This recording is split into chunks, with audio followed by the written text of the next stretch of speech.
हैदराबाद में जाट बरादरी की जानिब से सिंध के मरकजी सदर अब्दुल रज़ाक बाजवा का हैदराबाद आमद पर भरपूर इस्तकबाल किया गया। सदर अब्दुल रज़ाक बाजवा, अदनान और रहीम वड़ाइच और दीगर काफिले की शक्ल में मीरपुर खास प्रोग्राम में पहुंचे।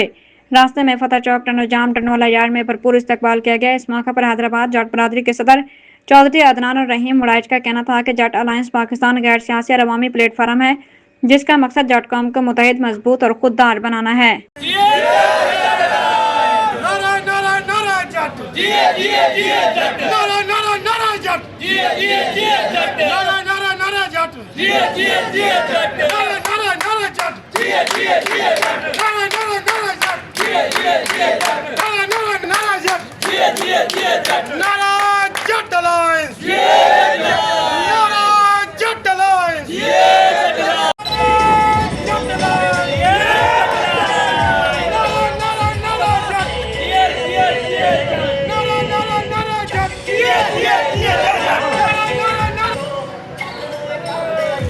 ये भाई नारा लगाएगा, ये भाई